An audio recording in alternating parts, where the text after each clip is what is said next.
എല്ലാത്തിനും കാരണം നീയാ മഹി. നീ വേണ്ടതുപോലെ ഓരോ കാര്യങ്ങൾ ചെയ്യുന്നത് കൊണ്ടാ ഇവിടെ ഓരോ ഐശ്വര്യങ്ങൾ ഉണ്ടാവുന്നത്. അമ്മ പറഞ്ഞത് ശരിയാ. എന്റെ ജീവിതത്തിൽ വെളിച്ചം വന്നതിന് കാരണം മഹിയേട്ടനും ഗംഗേച്ചിയാ. എങ്കിൽ പിന്നെ നമുക്ക് ഇറങ്ങാൻ രാഹുൽ. മഹിയേട്ടാ, ഏട്ടൻ വയ്ക്കോളൂ, ഞാൻ പുറകെ വന്നോളാം. അതെന്താ, നിനക്ക് എവിടെയെങ്കിലും പോകണ്ടോ? ക്ഷേത്രത്തിലേക്കൊന്ന് പോകണം. സംഭവിച്ചു പോയ പല തെറ്റുകൾക്കും മാപ്പ് പറഞ്ഞൊന്ന് പ്രാർത്ഥിക്കണം. നന്നായി, നല്ലൊരു കാര്യമാണ്. നീ ഏതായാലും ക്ഷേത്രത്തിൽ പോയിട്ട് വന്നാൽ മതി. ആ അമ്മേ, ഞാൻ ഇറങ്ങാം. ശരി മോനെ. രാജി, ഞാൻ ഇറങ്ങുക. ഇന്ന് ഞാൻ പോയി പ്രാർത്ഥിക്കാം. എന്നിട്ട് നാളെ നമുക്ക് ഒന്നിച്ച് ക്ഷേത്രത്തിൽ പോവാം. ശരി രാഹുലേട്ടാ.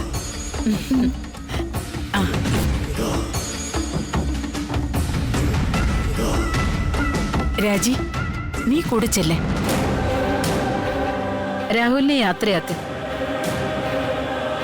അതൊക്കെ ഭാര്യയുടെ കടമയാണ്. ശരിയാ, വാ രാജി, നമുക്കവരെ യാത്രയാക്കാം.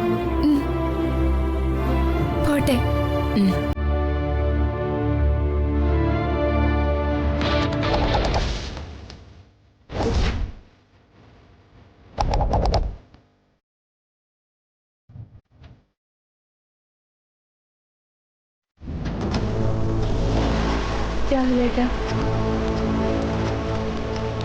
അല്ല, ഇങ്ങോട്ട് വരണ്ടായിരുന്നല്ലോ. അതല്ല, അമ്മ പറഞ്ഞു യാത്ര അയക്കാൻ ചെല്ലാൻ. ഞാൻ പോയിട്ട് വരാം. ശരി രാഹുലേട്ടാ. ഞാൻ പറഞ്ഞത് മറക്കണ്ട. എന്തെങ്കിലും വേണമെങ്കിൽ വിളിച്ച് പറഞ്ഞാൽ മതി, ഞാൻ വാങ്ങിയിട്ട് വരാം കേട്ടോ. ശരി. ശരി, ബൈ.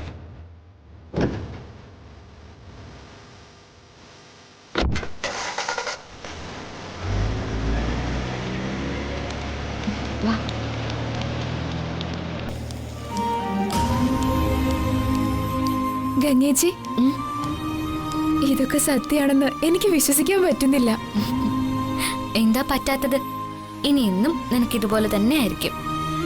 രാഹുലേട്ടൻ എന്നോട് സ്നേഹത്തോടെ മിണ്ടിയപ്പോഴാ എന്റെ ജീവൻ തിരിച്ചു വന്നത്. എത്രയോ നാളുകളായി ഞാനിത് ആഗ്രഹിക്കുന്നുണ്ടെന്നറിയോ? എല്ലാം ശ്രീമഹേശ്വരന്റെ അനുഗ്രഹം.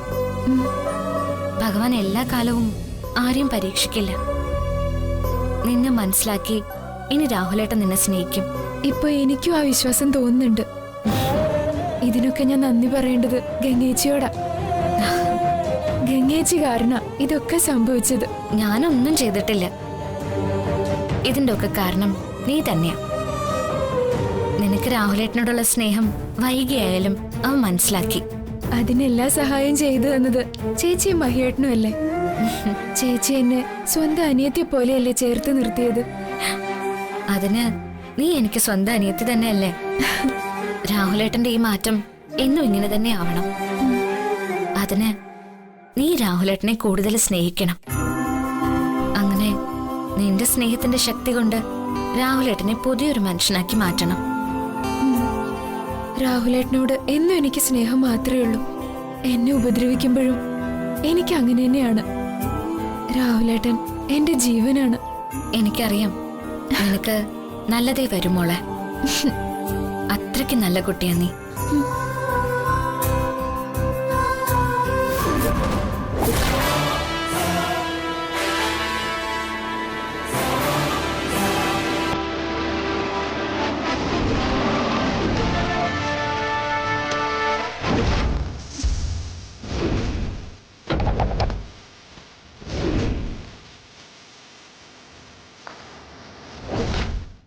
കുറേ നേരമായോ വന്നിട്ട്? കുറച്ചു നേരമായി. മഹി പോയിട്ടല്ലേ എനിക്ക് ഇങ്ങോട്ട് വരാൻ പറ്റൂ. അമ്പലത്തിൽ പോകണമെന്നൊക്കെ കള്ളം പറഞ്ഞിട്ടാ മഹിയെ നേരത്തെ പറഞ്ഞു വിട്ടത്. അത് നന്നായി. അഡ്വാൻസ്. പിന്നെ പ്ലാനിങ് എല്ലാം കൃത്യമായിരിക്കണം. അതുമല്ല, നല്ല ആൾക്കാരെ മാത്രമേ കൂടെ കൂട്ടാവൂ. കണ്ട ഉദ്യോഗസ്ഥരാണെന്ന് തോന്നണം. ആർക്കും ഒരു സംശയം ഉണ്ടാവരുത്. അതൊന്നും ഓർത്ത് സാറ് പേടിക്കണ്ട. അതിനൊക്കെ പറ്റിയ ആൾക്കാർ തന്നെയാ എൻ്റെ കൂടെ ഉള്ളത്. അങ്ങനെയാണെങ്കിൽ കുഴപ്പമില്ല. പിന്നെ മഹി അവിടുന്ന് മാറ്റാൻ വേണ്ട കാര്യങ്ങൾ സാറ് ചെയ്യണം. അതൊക്കെ ഞാൻ ചെയ്തോളാം. ഓക്കെ, എന്നാൽ ഞാൻ പ്ലാൻ പറയാം. പറയും.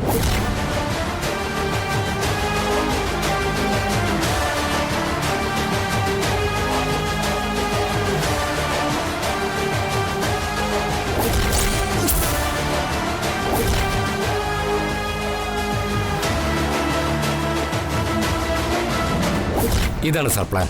Okay, let's finish the task.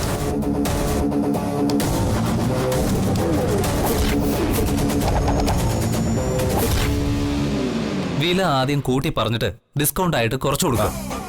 അത് കസ്റ്റമേഴ്സിന് വലിയ സന്തോഷമുള്ള കാര്യമാണ്. അതൊക്കെ ഇപ്പൊ എല്ലാവർക്കും അറിയാവുന്നതുകൊണ്ട് മൈസാർ ടാഗ് ഇട്ട് റേറ്റ് എഴുതി വെക്കാൻ പറഞ്ഞിട്ടുണ്ട്. എങ്കിലും നമ്മൾ മലയാളികൾക്ക് ഒരു 10 രൂപയാണെങ്കിലും ഡിസ്കൗണ്ട് കിട്ടുന്ന താല്പര്യമാണ്. അത് നമ്മൾ ഉപയോഗിക്കുക തന്നെ വേണം. ശരി സാർ. രാഹുൽ, നമ്മുടെ റീറ്റെയിൽസിനെല്ലാം പരിചയപ്പെട്ടോ നീ? ഞാൻ കുറേ പേരെ വിളിച്ചിരുന്നു. അതിൽ 4-5 പേരുന്ന് സ്റ്റോക്ക് എടുക്കാൻ വരുന്നുണ്ടെന്ന് പറഞ്ഞു. ആരെയും നേരിട്ട് കണ്ടിട്ടില്ല എന്നേ ഉള്ളൂ. നമ്മൾ കേരളത്തിൽ മാത്രം 100-ൽ കൂടുതൽ റീറ്റെയിൽ കച്ചവടക്കാർക്ക് സപ്ലൈ ചെയ്യുന്നുണ്ട്. അവർ വന്ന് മോഡൽ സെലക്ട് ചെയ്തിട്ട് ഓർഡർ തന്നിട്ട് പോകും. വർക്ക്ഷോപ്പിൽ നിന്ന് ഓർണമെന്റ്സ് റെഡിയാക്കി നമ്മൾ കടകളിൽ എത്തിച്ചു കൊടുക്കും. മനസ്സിലായി. ഇനി മുതൽ അതിൻ്റെ കാര്യങ്ങൾ കൂടി രാഹുൽ നോക്കണം. ഇടയ്ക്ക് ഞാനിവിടെ ഇല്ലെങ്കിലും എല്ലാം രാഹുലിന് ഒറ്റയ്ക്ക് മാനേജ് ചെയ്യാൻ പറ്റണം. ഞാൻ ചെയ്തോളാം. രാഹുൽ സാർ ഒന്ന് വരും സാർ. രാഹുൽ ചെല്ല്. ശരി.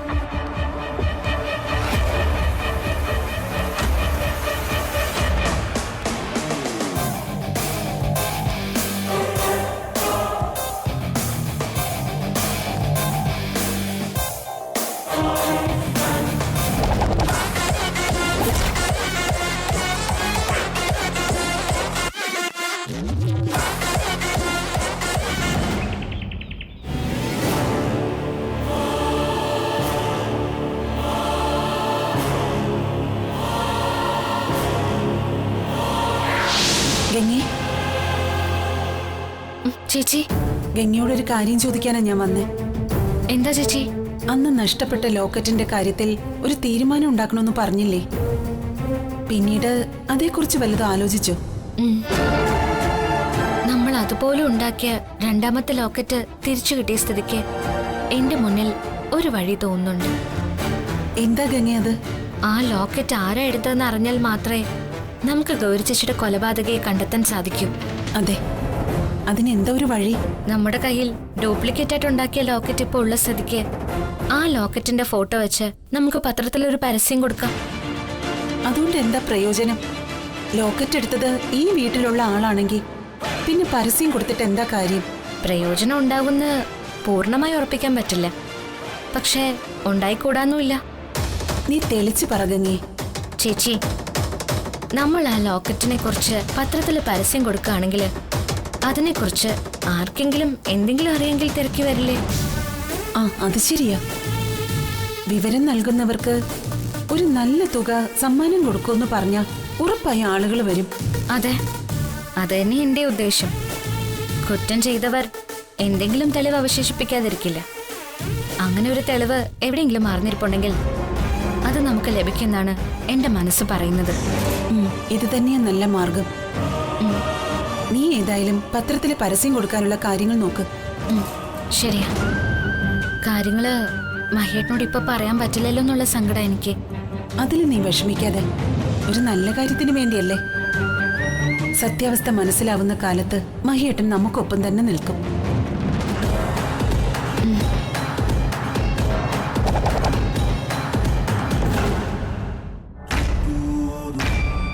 ഏറ്റവും അട്രാക്റ്റീവ് ആയിട്ടുള്ള ഓർണമെന്റ്സ് എല്ലാം ഹൈ ലെവലിൽ വരുന്ന രീതിയിൽ ഡിസ്പ്ലേ ചെയ്താൽ മതി. ശരി സാർ. ആ വരുന്ന വെയിറ്റ് കുറഞ്ഞ ഐറ്റംസ് എല്ലാം താഴത്തെ റോയിലേക്ക് മാറ്റണം. Okay sir.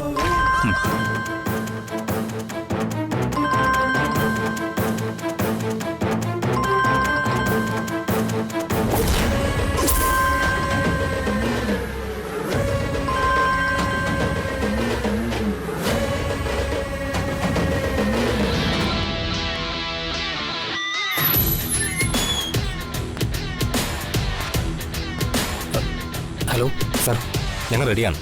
അങ്ങോട്ട് പുറപ്പെടട്ടെ? ഇപ്പോൾ വരരുത്, ഇവിടെ മഹിയുണ്ട്. ആണോ? അയാളെ എങ്ങനെയെങ്കിലും അവിടുന്ന് മാറ്റാനുള്ള ഏർപ്പാട് ചെയ്യണം സർ. ഇവിടെ എല്ലാം റെഡിയാണ് സർ. ഞങ്ങൾ വണ്ടികളെല്ലാം അറേഞ്ച് ചെയ്ത് സെറ്റായി നിൽക്കുവാണ് സർ.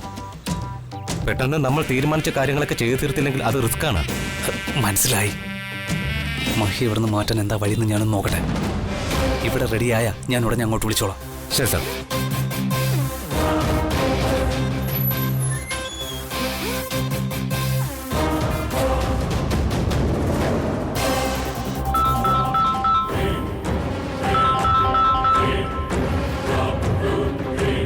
ഹലോ, ഹലോ അമ്മേ.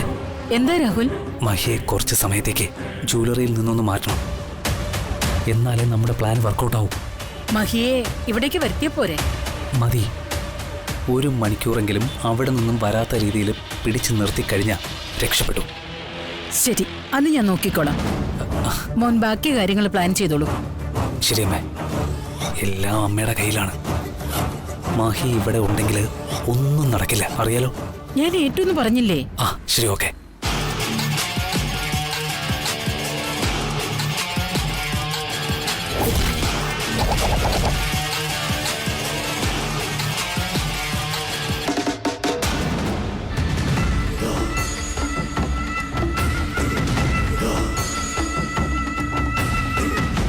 മോളെ,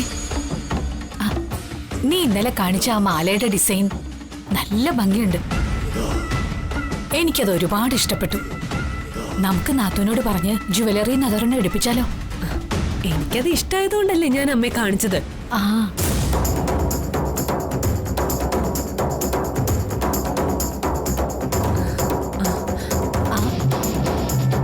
നാത്തൂനോ? ഈ നാത്തൂന് 100 ആയുസ. ഇപ്പൊ ഞങ്ങള് പറഞ്ഞതേ ഉള്ളൂ.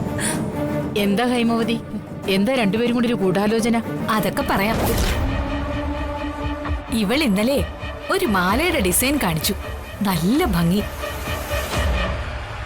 ഞാൻ പറയായിരുന്നു നാത്തൂനോട് പറഞ്ഞ് ആ മാല അങ്ങ് എടുപ്പിക്കാന്ന്.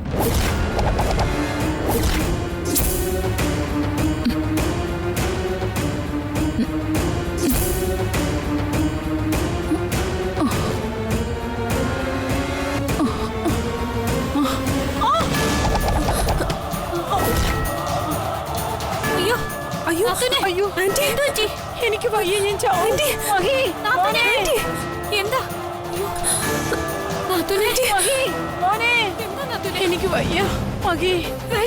മോനെ, മഹി, എനിക്ക് മഹിയെ കാണണം. അയ്യോ, നാത്തൂന് എന്തോ പറ്റി? മഹി, മോളെ, നീ വേഗം മഹിയെ വിളിക്ക് ശ്രേയ. ശരി അമ്മ. എനിക്ക് ശ്വാസം മുട്ടുന്നു. നാത്തൂനെ, മോനെ. അയ്യോ മഹി, നാത്തൂനെ, അയ്യോ വയ്യ. നാത്തൂനെ. അയ്യോ, അയ്യോ.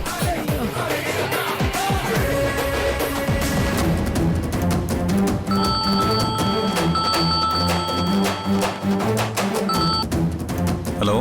Hello മഹേട്ടാ, anti. അയ്യോ നാത്തൂനെ. എന്താ ശ്രേയ, അമ്മ എവിടെ? അമ്മയ്ക്ക് എന്താ പറ്റിയത്? ആന്റി പെട്ടെന്ന് കുഴഞ്ഞു വീണു.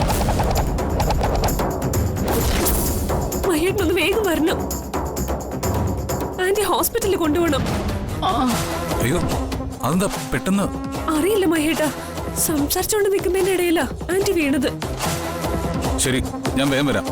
ഓക്കെ മഹേട്ടാ.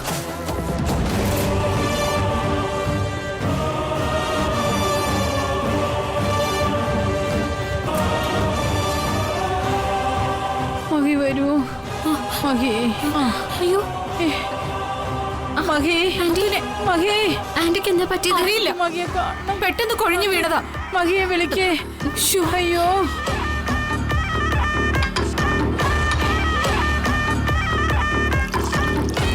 അയ്യ, എന്റെ മോൻ വരുവോ? മഹി, മഹി. മോളെ കൊടുക്ക്. എനിക്ക് മഹിയെ കുടിക്കുന്ന കുടിക്ക്. മഹി, മഹി വന്നോ മോനെ? രാഹുൽ, അമ്മയ്ക്ക് വയ്യെന്ന് ശ്രേയ വിളിച്ച് പറഞ്ഞു. ഞാൻ അങ്ങോട്ട് പോവാം. അയ്യോ, അമ്മയ്ക്കെന്ത് പറ്റി? അറിയില്ല, ഞാൻ പോയെന്ന് നോക്കട്ടെ. മഹിയേട്ടാ, മഹിയേട്ടൻ പോയാൽ എങ്ങനെയാ? റീറ്റെയിൽ പർച്ചേസർ വരുന്ന ദിവസമല്ലേ? മഹിയേട്ടൻ ഇവിടെ നിൽക്ക്, ഞാൻ വീട്ടിൽ പോയി നോക്കിയിട്ട് വരാം. അത് വേണ്ട, ഇവിടെ നിന്നാ എനിക്കൊരു സമാധാനം ഉണ്ടാവില്ല. ഇവിടുത്തെ കാര്യങ്ങളൊക്കെ നീ മാനേജ് ചെയ്യും. ഞാൻ പോയി അമ്മയൊന്ന് കണ്ടിട്ട് വരാം. എങ്കിൽ ഞാനും കൂടി വരാം. വേണ്ട രാഹുൽ, നീ ഇവിടെ ഉണ്ടാവണം. ഉത്തരവാദിത്തപ്പെട്ട ആരെങ്കിലും ഉണ്ടായിരുന്നില്ല ശരിയാവില്ല. ഞാൻ ചെന്നിട്ട് എന്തെങ്കിലും എമർജൻസി ഉണ്ടെങ്കിൽ വിളിക്കാം. ശരി, വിളിച്ച് വിവരം പറയണേ മഹിയേട്ടാ. ഓക്കെ, വിളിക്കാം.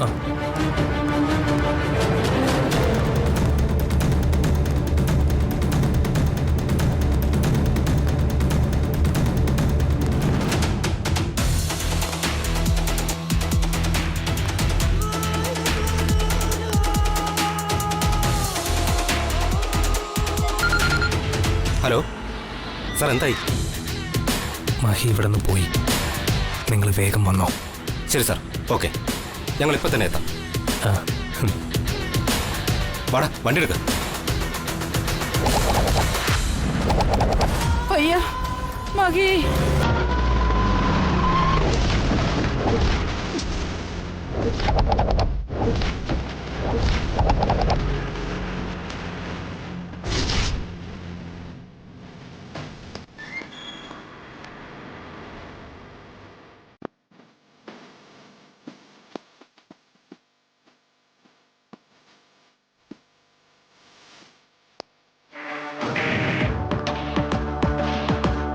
കസ്റ്റമേഴ്സ് എല്ലാം ഒന്ന് പുറത്തേക്ക് പോകണം. എന്താ സാർ? ഞങ്ങൾ ഷോപ്പ് റെഡി ചെയ്യാൻ വന്നതാ. ഇവിടെ കള്ളക്കടത്ത് സ്വർണ്ണം ഉണ്ടെന്ന് അറിവ് കിട്ടിയിട്ടുണ്ട്. അത് സാർ, മഹി സാർ ഇവിടെ ഇല്ല. ഞങ്ങൾ സാറിനെ ഒന്ന് വിളിക്കട്ടെ.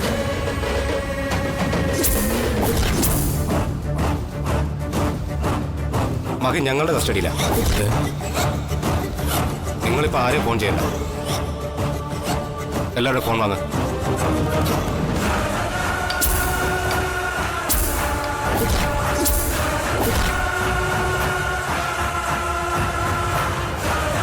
സ്റ്റാഫ് അല്ലാത്തവരെല്ലാം പുറത്തേക്ക് പോകണമെന്ന് പറഞ്ഞു കേട്ടില്ലേ? എല്ലാവരും ഒന്ന് പുറത്തേക്ക്. വേഗം. ആരും അകത്തേക്ക് കയറ്റിവിടണ്ട. ശരി സാർ. നാത്തൂനെ, എനിക്ക് തീരെ വയ്യ. കുറച്ചു നേരം മോളിൽ പോയി റൂമിലൊന്ന് കിടക്കണം. വല്ലാത്ത ക്ഷീണം. അയ്യോ,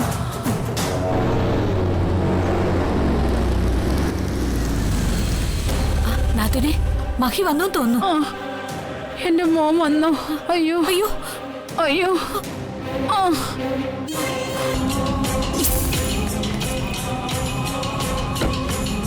എന്താ പറ്റിയേ? മകി, അയ്യോ. ഞങ്ങളോട് സംസാരിച്ചു നിന്നതാ, പെട്ടെന്ന് കൊഴിഞ്ഞു വീണു. ഞങ്ങൾ ആകെ പേടിച്ചുപോയി. എന്നിട്ടെന്താ ഹോസ്പിറ്റലിലേക്ക് കൊണ്ടുപോയിരുന്നത്? ഹോസ്പിറ്റലിൽ പോയി ചെക്ക് ചെയ്യാന്ന് ഞാൻ പറഞ്ഞതാ, പക്ഷെ അമ്മ സമ്മതിച്ചില്ല. എന്താ അമ്മേത്? വയ്യാതെ വന്ന ഹോസ്പിറ്റലിൽ പോകണ്ടേ? ഇങ്ങനെ വീട്ടിൽ തന്നെ ഇരുന്ന് എന്തെങ്കിലും പറ്റിപ്പോയാൽ എന്ത് ചെയ്യും? അങ്ങനെ പറയത്തക്ക കുഴപ്പമൊന്നും ഇല്ല മോനെ. ലോ ഷുഗർ ആവാനാ സാധ്യത. ചെറിയൊരു തളർച്ച പോലെ വന്നു. ദേ, നിന്നെ കണ്ടപ്പോ എന്റെ അസുഖം പകുതി കുറയുകയും ചെയ്തു. എന്നാലും നമുക്ക് പോയി ഒന്ന് ചെക്കപ്പ് നടത്തി നോക്കാം അമ്മേ. വേണ്ട മോനെ, നീ ഇവിടെ ഇരുന്നാ മതി. എല്ലാം മാറിക്കോളും. നീ കുറച്ച് സമയം അമ്മയുടെ അടുത്തൊന്നിരിക്കേ.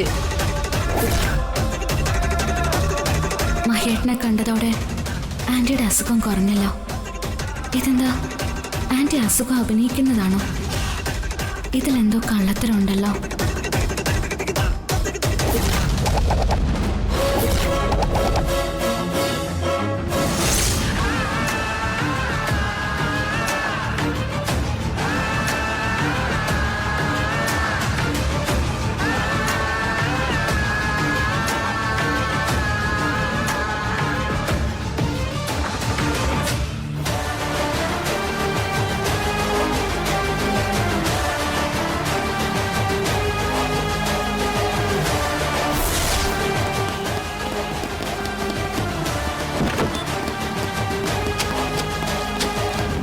മഹി സാർ ഇല്ലാതെ സ്റ്റോക്ക് ഒന്നും എടുത്തോണ്ട് പോകാൻ പറ്റില്ല സാർ.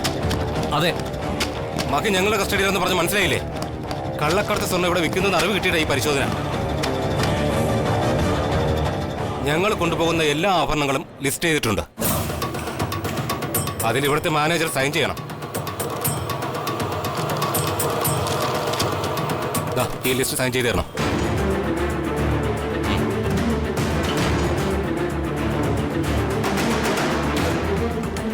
സാർ, നമ്മുടെ അഡ്വക്കേറ്റിനൊന്ന് വിളിച്ചറിയിക്കണ്ടേ? പറ്റില്ലെന്ന് പറഞ്ഞില്ലേ? ഞങ്ങൾ കൊണ്ടുപോകുന്നത് നിങ്ങളുടെ സ്വർണ്ണമാണ്. നിങ്ങൾ ഫോൺ ചെയ്ത് ആരെങ്കിലും ഒക്കെ അറിയിച്ച് അവരാരെങ്കിലും ഞങ്ങളെ ആക്രമിച്ച് സ്വർണം കൊണ്ടുപോയാൽ ആര് സമാധാനം പറയും? അതുകൊണ്ട് അരമണിക്കൂർ കഴിയാതെ ആരും ഫോൺ ചെയ്യാൻ പാടില്ല. ചെയ്താൽ അതിൽ സൈബർ സെല്ലിന്റെ വക നടപടി ഉണ്ടാവും.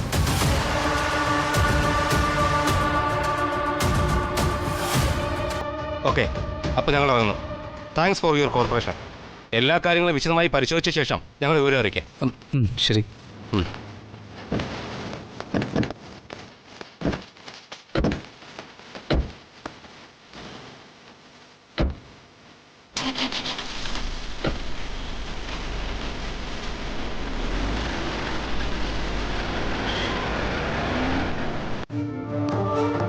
സാർ വീട്ടിലേക്കെങ്കിലും ഒന്ന് വിളിച്ച് പറയണം സാർ. അരമണിക്കൂർ കഴിയുന്നവരെ ആരെയും വിളിക്കരുതെന്നല്ലേ അവർ പറഞ്ഞത്. ഇങ്ങനെയൊന്നും ഒരു റെയ്ഡിലും പറയുന്നില്ല സാർ. ഇതിനു മുമ്പ് ഇങ്ങനെ ഒരു റെയ്ഡ് ഇവിടെ നടന്നിട്ടുണ്ടോ? ഇല്ല സാർ. പിന്നെ ഇങ്ങനെ പറയില്ല എന്ന് നമുക്ക് എങ്ങനെ അറിയാം? ഇതൊക്കെ ഞാൻ ആകെ സിനിമയിലേ കണ്ടിട്ടുള്ളൂ. അതുകൊണ്ട് ശരിക്കും എങ്ങനെയാണെന്ന് എനിക്കും അറിയില്ല. ഏതായാലും കുറച്ച് സമയം കഴിഞ്ഞ് ഞാൻ എല്ലാവരെയും വിളിച്ചു നോക്കാം.